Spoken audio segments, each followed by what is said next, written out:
새 아파트 등으로 인구가 늘어 교육 환경 개선이 필요한 경우 학교 용지 부담금이 발생하는데요. 임대 아파트 사업자에겐 의무가 면제되는데도 부산교육청이 부과해 수십억 원의 소송전이 진행 중입니다. 1심에선 교육청이 패소해 50억 원을 물어내야 할 처지입니다. 최혁규 기자의 단독 보도입니다. 지난 2019년 입주를 시작한 부산 강서구의 한 임대 아파트입니다. 지난 2022년 이 아파트 시행사는 부산교육청에 부당이득금 손해배상 소송을 걸었습니다.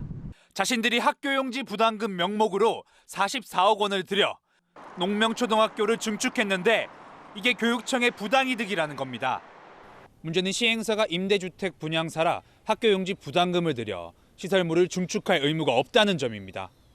시행사는 건축이 늦춰지면 추가 손해가 발생하는 점을 이용해 교육청이 납부 의무가 없는 학교용지 부담금을 사실상 강요했다는 입장입니다. 지난해 8월 1심 결과 재판부는 부산교육청이 시행사에 50억 원을 배상하라고 판결했습니다. 재판부는 학교용지법 위반으로 판단하고 부산교육청이 취한 증축비용 44억 원 상당은 부당이득이라고 밝혔습니다. 최종심이 확정되면 교육청은 배상액 외에 지연이자만 하루 150만 원씩 납부해야 할 판입니다. 부산교육청은 기부채납 형식으로 시행사가 납부 의사를 밝혔고 양측 협의로 증축이 결정된 것이라며 항소하겠다고 밝혔습니다. 임대주택 시행사에 학교 용지 부담금 명목의 지원을 받은 건 이번이 처음인 만큼 교육당국의 허술한 행정에 비판의 목소리가 높아지고 있습니다. KNN 최혁규입니다. 부산도시공사 노조가 인근 아파트 공사장으로부터 소음에 시달린다며 수천만 원대의 보상 물품을 받은 것으로 확인됐습니다. 택지개발 공급 등 건설사와 밀접한 업무를 수행하는 부산도시공사 노조로서 적절했는지를 두고 논란이 예상됩니다. 김민욱 기자가 보도합니다. 부산 서면의 800세대 규모 주상복합 아파트 오피스텔입니다. 지난 2019년 11월 공사를 시작해 지난해 9월 준공됐습니다. 인근 부산도시공사 직원들은 공사 기간 소음과 분진에 시달렸다고 말합니다. 실제로 관할구청은 지난 2020년 소음 기준을 넘어 3차례 조치 명령과 과태료를 부과하기도 했습니다. 결국 도시공사 노조는 민원을 제기했고 건설사는 보상품을 지급하는 것으로 합의했습니다. 이후 노조는 임직원 300여 명에게 스마트워치를 1개씩 줬습니다. 해당 스마트워치의 시중 가격은 20여만 원, 300개면 6, 7천여만 원 상당입니다. 이를 두고 택지개발 공급 등 건설사와 밀접한 업무를 하는 부산도시공사 노조의 처신으로는 부적절하다는 비판의 목소리가 나오고 있습니다. 그 결정 결과에 대해서 시민들이 공감을 못한다면 그 부분을 또 설명하고 이해를 구할 필요는 있다고 생각을 합니다. 노조와 별개로 부산도시공사는 침하나 균열이 발생하지 않아 보상을 요구하지 않은 것으로 확인됐습니다. 도시공사 노조는 지하공사를 1년 넘게 근무를 할 수 없을 정도로 소음이 심각했다고 밝혔습니다. 또 공공기관이라고 리스크를 감수해야 하는 건 직원 복지 향상에 대한 직무유기라고 해명했습니다. 하지만 노조와 달리 인근에서는 보상을 못 받는 경우도 많습니다. 똑같이 이렇게 피해를 입는 건데 어느 쪽에는 좀 챙겨주고 말 안 하는 데는 안 챙겨주고 약간 좀 황당하긴 했었습니다. 똑같이 근처에 있었고 가깝다라면 저희도 가까운 편인데 저쪽은 보상하고 저희는 안 해줬다는 좀 이상하죠.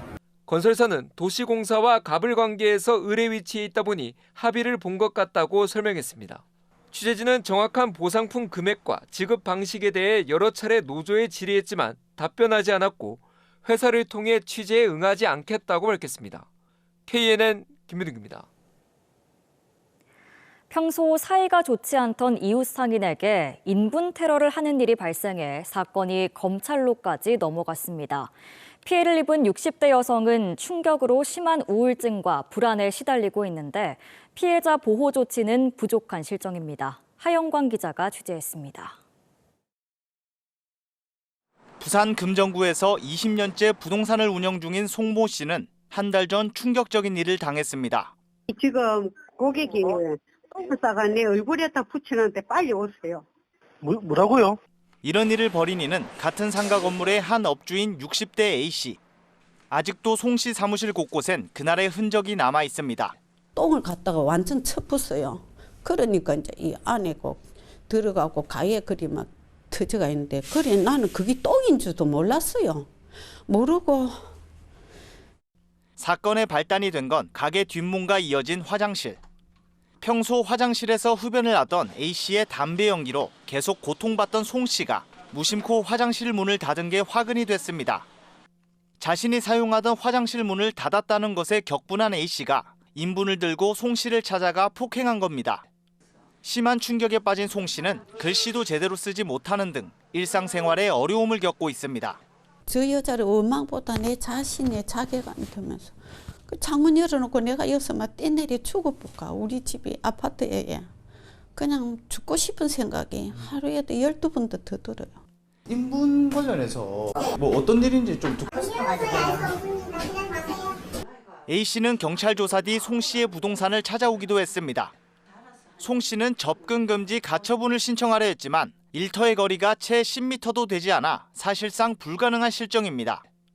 A씨의 가게에서 피해자 송씨의 가게로 이동해 보겠습니다.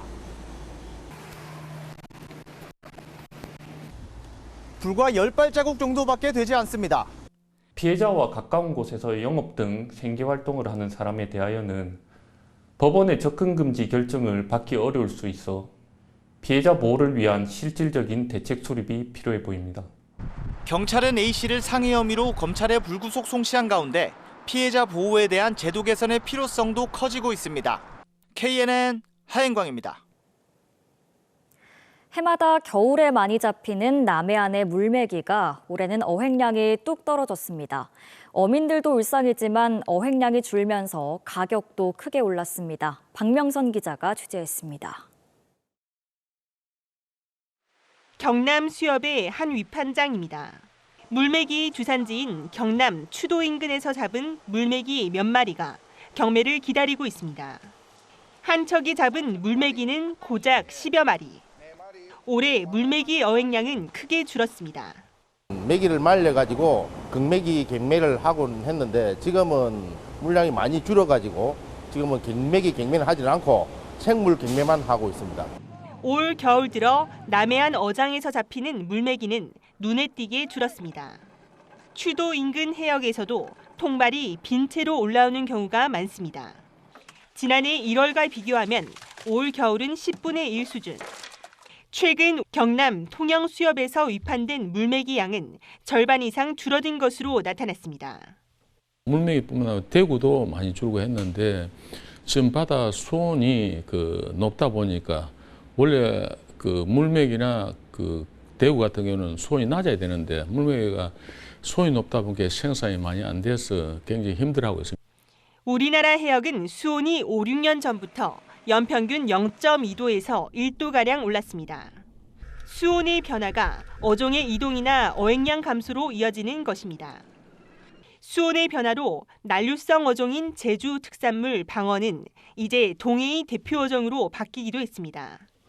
물메기라고 불리는 꼼치는 겨울철에 바위나 해조류의 알을 부착하여 산란하는 어종인데요. 최근 겨울철에 높은 수온이 지속되고 꼼치가 산란할 수 있는 해조류 등이 감소하면서 꼼치 어획이 부진한 것으로 판단됩니다.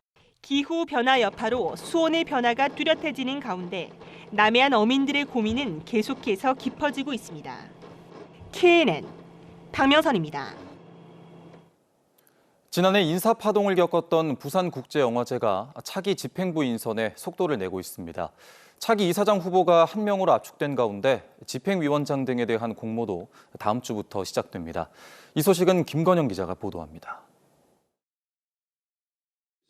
지난해 이사장과 집행위원장의 사퇴로 집행부 공백이 이어지고 있는 부산국제영화제.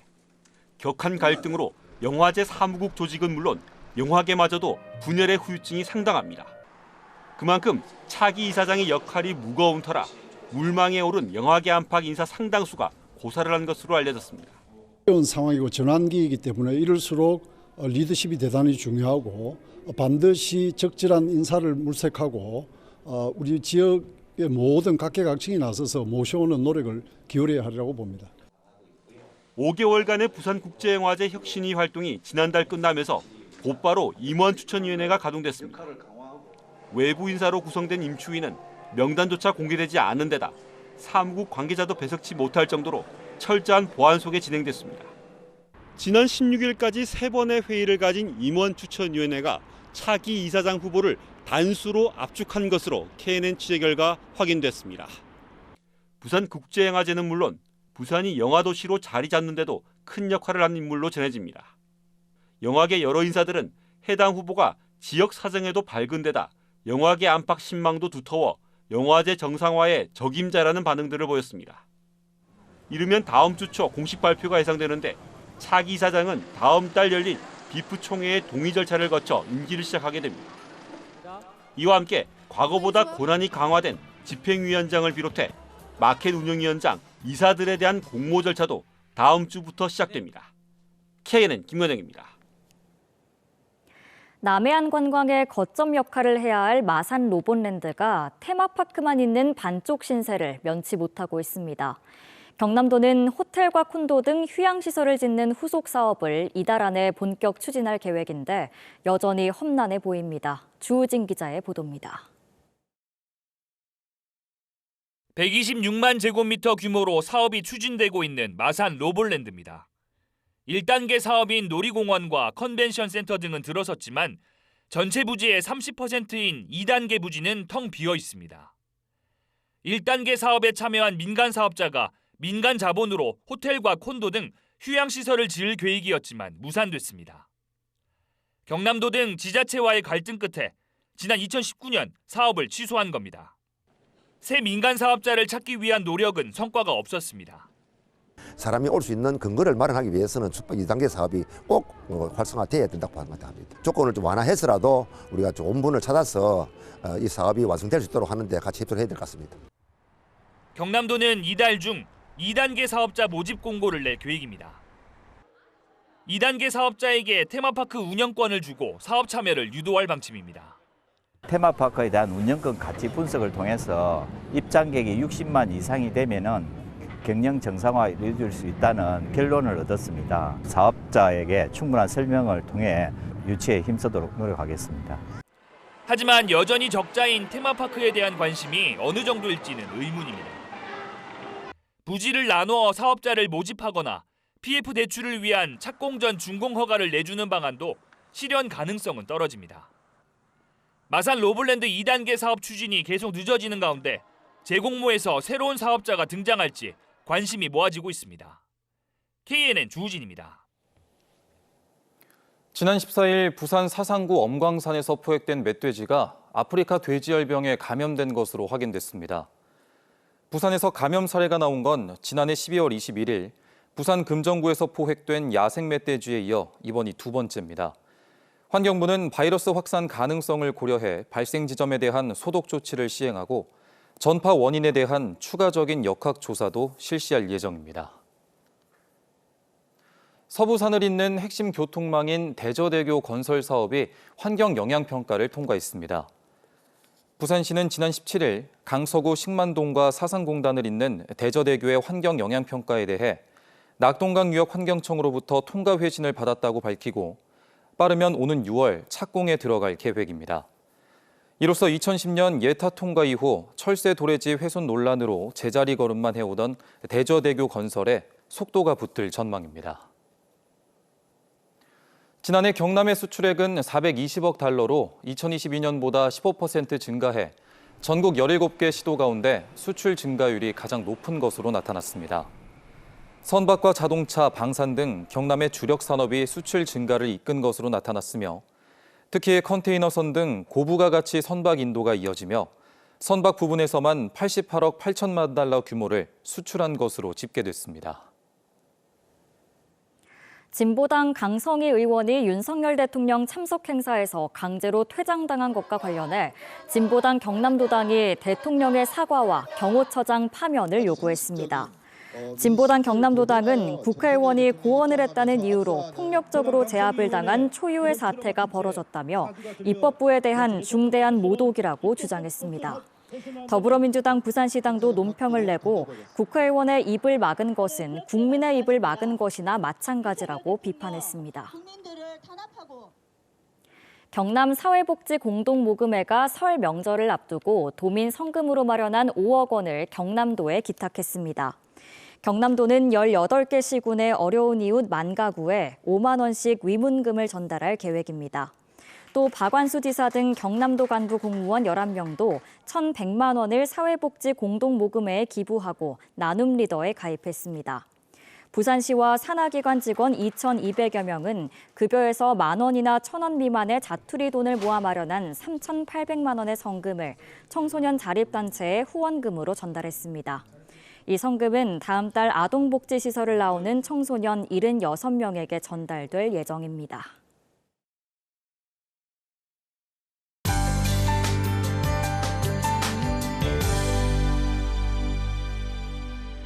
절기상 대안인 내일은 아침에 경남 서부부터 비가 오기 시작해서 오전에는 부산, 경남 전 지역으로 확대되겠습니다. 밤에는 대부분 그치겠지만 부산과 경남 동쪽 지역은 모레 새벽까지 이어지겠습니다. 예상 강수량은 5에서 20mm, 기온이 낮은 경남 서부 내륙은 1에서 3cm 정도의 눈이 내려 쌓이겠습니다. 또 내일 새벽에는 부산과 통영, 거제 강풍주의보도 발효되겠습니다. 시설물 관리 유의해 주셔야겠습니다. 내일은 전국의 하늘 표정이 흐리겠습니다. 강원 산지의 많은 곳은 모레까지 40cm 이상의 눈이 내려 쌓이겠습니다.